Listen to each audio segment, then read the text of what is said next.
कि बाबा देव को नमन करता हूँ। मेरे भाइयों, आज हमारे इस क्षेत्र में बहुत ही अच्छा सा विचार किया, बहुत ही अच्छा ये योजना बनाई कि यहाँ एक चिंतन शिविर रखा जाए। मेरे भाइयों, चिंतन शिविर रखने का उद्देश्य क्या है, यह हमें जानना बहुत ही जरूरी है। चिंतन शिविर का मतलब है हमारे साथ जो अन्याय हो रहे हैं, हमारे साथ जो भेदभाव हो रहे हैं, जो हमारे हक अधिकार हैं, जो हमारे मौलिक अधिकार हैं, वह हमारे पास से धीरे धीरे छीने जा रहे हैं।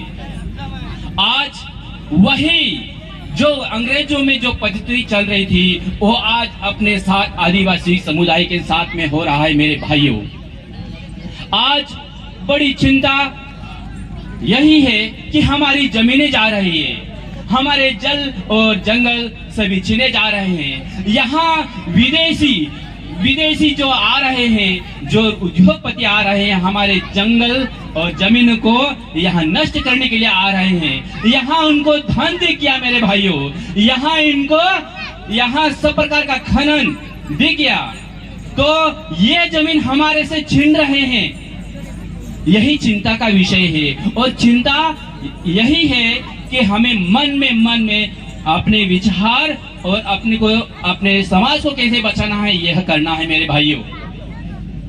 शिविर चिंतन का यही मतलब है कि विचार करना, अपने मन में विचार करना है कि अपने आने वाली पीढ़ी को हम कैसे बचाएंगे, हमारे इस जल और जंगल को कैसे बचाएंगे, हमारे शिक्षा के क्षेत्र को कैसे बचाएंगे, यह हमें विचार करना है मेरे भाइयों और बहनों।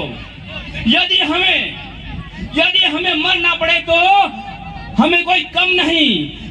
हमारे टंटिया मामा और हमारे बिरसा मामा ने हमारे देश और हमारी आदिवासी भाइयों के लिए बलिदान दे दिया है। इन्हीं के साथ हमें चाहे जो भी कुछ करना पड़े, पर अपन को जागरूक होकर लड़ना पड़ेगा मेरे भाइयों, तो ही हमारे ये जल और जंगल और जमीन बचेगी मेरे भाइयों। हमें डराया जाता है छोटे छोटे काम करने में। हमारे अधिकारी जिन्हें यहाँ एक नौकर के रूप में काम करने आए हैं, वह हमें डराते हैं कि आपके ऊपर यदि कानूनी कार्रवाई करेंगे, हम AFR कर देंगे, हम आपके यदि आपने बिना परमिशन से कोई कार्य किया है या सरकारी जमीन के नाम से आपने कुछ ऐसा कई मंदिर भी बना दिया है, तो वो पूछते हैं कि आपने किसके आदेश से मंदिर बनाया है, किसके आदेश से ये प्रोग्राम तय किया है। पर हम पूछते हैं कि आदिवासी क्षेत्र में तुम किसके आदेश से आए हो मेरे भाइयों, यह हमें जानना पड़ेगा। जब तक अपन नहीं जानेंगे, जब तक इन बातों को नहीं समझेंगे, तब तक अपन को FR के नाम से डराया करेंगे और अपन को जेल का रास्ता बताने का रास्ता बताएंगे।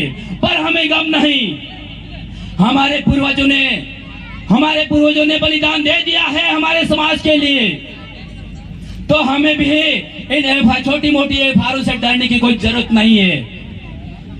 आज यहाँ ये पूरा क्षेत्र, इस पूरे क्षेत्र में सबको मालूम है, यहाँ बैठे हुए इस गांव के मुखियाओं को मालूम है, इस गांव के निवासी को मालूम है, एक युवा को भी मालूम है कि ये सारा क्षेत्र उद्योग क्षेत्र में चले जाने वाला है मेरे भाइयों। इसके लिए अपन ने पहले भी आंदोलन किया था, अपन ने इसके लिए भी एक चिंतन शिविर रखा था।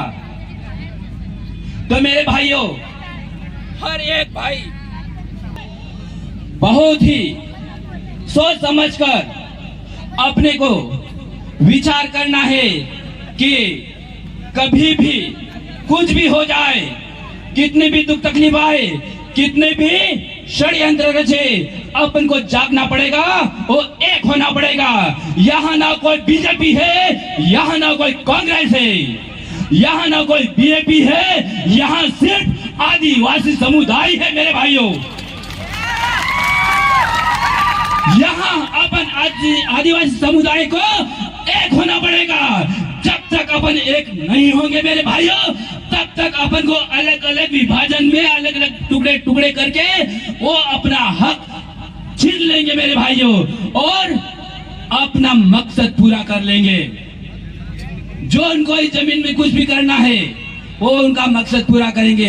अपन को अलग अलग प्रकार से बांटने की कोशिश कर रहे हैं, भाई भाई को लड़ाने की कोशिश कर रहे हैं, काका बाबा को लड़ाने की कोशिश कर रहे हैं, ताकि ये टूटे रहे, ताकि ये जुड़े नहीं, ये दारू पीते रहे, इनको समझ नहीं आए, ये पीते रहे और सोते रहे और हम हमारा काम करते रहे। ये इनकी विचारधारा है मेरे भाइयों। तो अपन को इन सब बातों से दूर रहना होगा और एक होना पड़ेगा मेरे भाइयों। मैं आप सबसे निवेदन करना चाहता हूं, चाहे कुछ भी हो जाए, जब समाज की बात आए तो एक हो जाओ, लड़ने के लिए तैयार रहो। अपने घर में गोफन कामठी तलवार रखो, ये अपने पूर्वजों की देन है, इनको कभी अलग मत होने दो मेरे भाइयों। ये हमारा सुरक्षा का कवच है, और सुरक्षा के कवच के साथ में अपन को शिक्षा के क्षेत्र में भी बहुत जागरूक होना पड़ेगा। यदि अपन सही तरीके से अपने अनुच्छेद जो भारतीय संविधान के बारे में समझेंगे तो हमको आदिवासी को हर एक प्रकार का अधिकार दिया गया है मेरे भाइयों।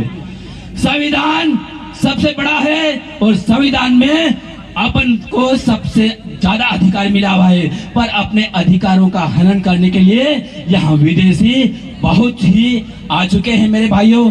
मेरे साथ आप सब एक ही मन में विचार करें कि कभी कुछ भी हो जाए सब एक होके रहेंगे, एक साथ रहेंगे।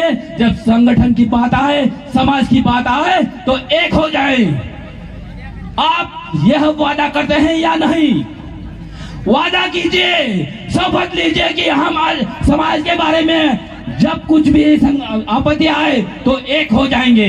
यह वादा आप सबको करना है। जोर जय आदिवासी, जय भीम प्रदेश।